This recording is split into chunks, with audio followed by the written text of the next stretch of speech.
तो हाँ जी, कैसे हैं आप सभी लोग। आई होप आप सभी अच्छे होंगे, शानदार होंगे, ज़बरदस्त होंगे।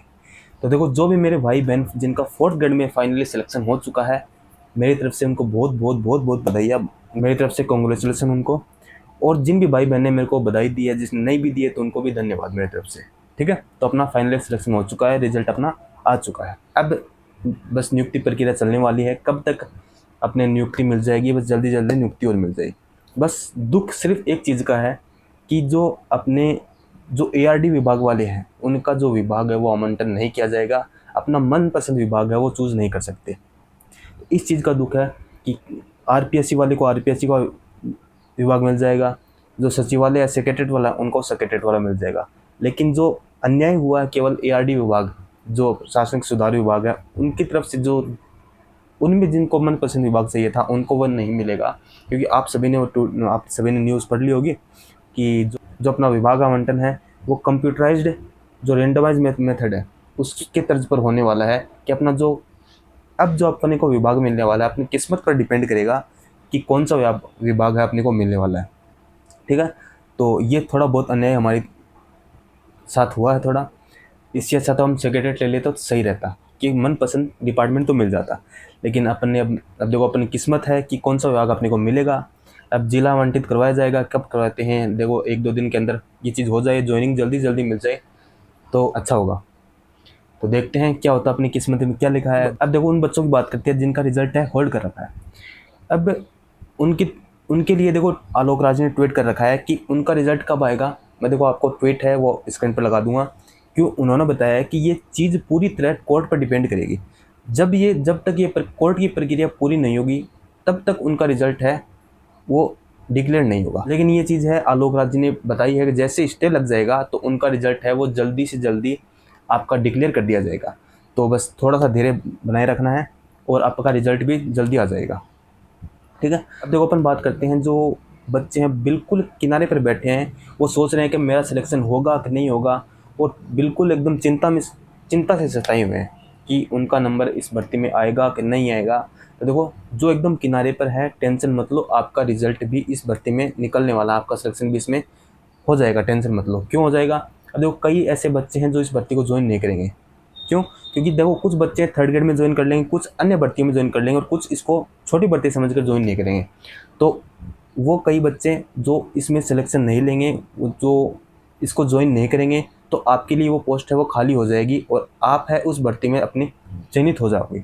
तो इसके लिए आपको टेंशन नहीं करनी है। लेकिन उनका क्या, जिनका सिलेक्शन इसमें नहीं हुआ, अब देखो वो बच्चे हाथ पे हाथ रख कर बैठे हुए हैं। मेरे को पता है कई ऐसे भारतीय होंगे कि सोच कर बैठे हैं कि मेरा 4th ग्रेड में सिलेक्शन नहीं हुआ तो किसी और में सिलेक्शन क्या होगा। तो वो इस महारथी इस चीज़ से बाहर निकलने की पूरी कोशिश करें कि सोचो। अब देखो, मेरे को एक कमेंट देखने को मिला था कि एक बच्चा ऐसा था जिसका 4th ग्रेड में सिलेक्शन नहीं हुआ, 5 नंबरों से उसका सिलेक्शन से बाहर हो गया। लेकिन उसका अभी जो रीट की जो परीक्षा आयोजित हुई थी उसमें उसका चयन हो रखा है। तो सोचो कि ऐसा हो सकता है कि छोटी भर्ती परीक्षा में मेरा सिलेक्शन नहीं हो तो क्या बड़ी भर्ती में, आपके सामने एग्जाम्पल मैंने बता दिया। तो ऐसा बिल्कुल मत सोचो, क्या पता आपके लिए कुछ बड़ा लिखा हो। अब जिनका सिलेक्शन नहीं हुआ उनको दिलासा देने की, देखो खुद को दिलासा देने की ज़रूरत नहीं है, नहीं किसी से दिलासा लेना है, नहीं किसी से। अब खुद को फेलियर है तो आपको स्वीकार करो कि मैं फेलियर हूँ, मैंने क्या गलतियाँ इसमें की थी, उसको सुधार करो और अपना एक टारगेट फिक्स करो कि मेरे को ये सिलेक्शन इस भर्ती परीक्षा में लड़ना है। इसमें नहीं हुआ, कोई नहीं, अगली भर्ती परीक्षा है उसको मैं टारगेट करूँगा और इसमें चयन लेकर दिखाऊँगा। जो भी मेरे को कुछ बोल रहा है तो मैं उसको इसमें सिलेक्शन लेकर दिखाऊँगा। तो इसलिए आपको मोटिवेशन खुद से लेना है, आपके फेलियर से मोटिवेट लेकर बैठना। ऐसे नहीं कि मैं निराश होकर बैठ जाऊँ कि मेरा सिलेक्शन नहीं हुआ है, तो आने वाली भर्तियाँ भी आपके हाथ से निकल जाएगी। खुद को इससे सीखना है, मोटिवेट होना है, और किसी से दिलासा लेने की कोई ज़रूरत नहीं है। समझ गए? सिंपल चीज़ है, तैयारी करो और इसके अलावा आपके पास कुछ नहीं है। ठीक है, खुद को मजबूत बनाओ, तभी जाकर सिलेक्शन होगा। अब देखो, अपन मेन टॉपिक की बात करते हैं जो रोज़गार मेले से संबंधित है कि रोज़गार मेले का आयोजन कहाँ होगा, कहाँ पर जाना है, जो लिस्ट जारी की जा रही है वो किस चीज़ की लिस्ट है, अपने को साथ साथ में क्या लेके जाना है, ये वेलकम किट क्या है, इसमें क्या क्या मिलने वाला है, पूरी चीज़ है वो आगे इस वीडियो के माध्यम से मैं आपको बताने वाला हूँ। देखो, सबसे पहले देखो, अपना रोज़गार जो मेले का आयोजन है देखो जयपुर में देखो मेन तौर पे होने वाला है। तो अपने को देखो वहाँ पर नहीं जाना है, आपकी तरफ से देखो लिस्ट जारी की जा रही है। आप सभी जो मेरे टेलीग्राम ग्रुप है मैं आपको नीचे लिंक दे दूंगा कमेंट बॉक्स के अंदर, आप उसमें जाकर चेक कर लेना कि अलग अलग लिस्ट है वो जिले वाइज आपकी जारी की जा रही है। उसमें आपका नाम है कि किस किस को जाना है, आप सभी का उसमें नाम मिल जाएगा। जो रोजगार मेले में सम्मिलित होने वाले विद्यार्थी है उसका नाम उसमें होने वाला है, ठीक है।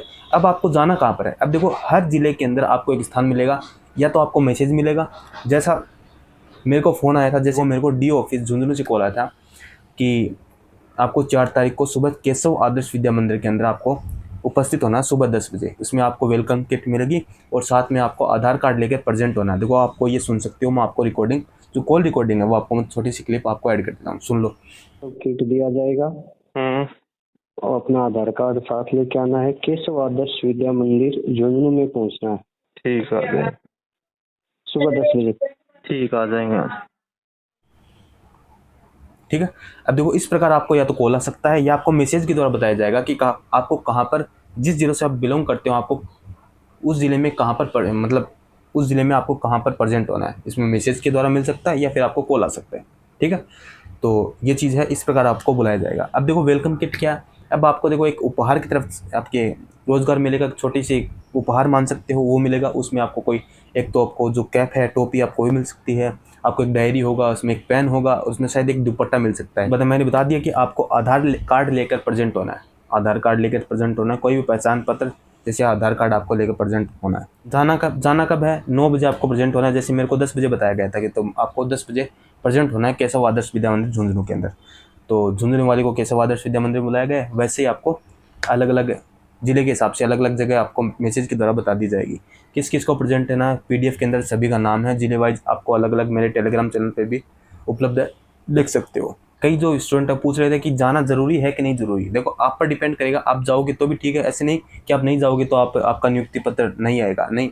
आप जाना चाहो तो जा सकते हो, नहीं जाना चाहो तो कोई ज़रूरी नहीं है। अगर आपके पास टाइम है तो जाओ, नहीं तो कोई ज़रूरत नहीं है। तो आपका ये डाउट भी क्लियर हो चुका है। देखो मेरे हिसाब से देखो आपको जाना चाहिए। देखो मैं तो जाऊँगा, क्यों आपके लिए एक याददाश्त की तरह एक काम करेगा। आपका एक यादगार पल है कि मैंने कुछ अचीवमेंट किया है, मैंने कुछ अचीव किया है, मैंने 25 लाख में से 50,000 में सिलेक्शन लिया है। तो उसके एक छोटी सी याद आपको ज़िंदगी भर ये याद आने वाली है। तो इसके लिए कुछ पल आपके लिए होना चाहिए, इसलिए आपको जाना चाहिए। मेरे तरफ से मेरे हिसाब से आपको जाना चाहिए। मैं तो देखो जाने वाला हूँ, और आप जैसे आपकी इच्छा है, आप जाना चाहो तो ठीक है, नहीं जाना चाहो तो कोई ज़रूरत नहीं है। अब देखो आपको आगे की प्रोसेस में क्या क्या करना है। पुलिस वेरिफिकेशन आपको करवाना है, आपको हेल्थ सर्टिफिकेट बनवाना है।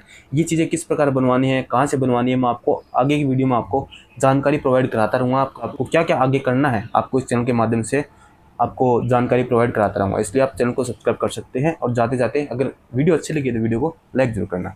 और फिर से जिसका सिलेक्शन हो चुका मेरी तरफ से बहुत बहुत बधाइयाँ। तो ठीक है, तो धन्यवाद। वीडियो के अंदर इतना ही था।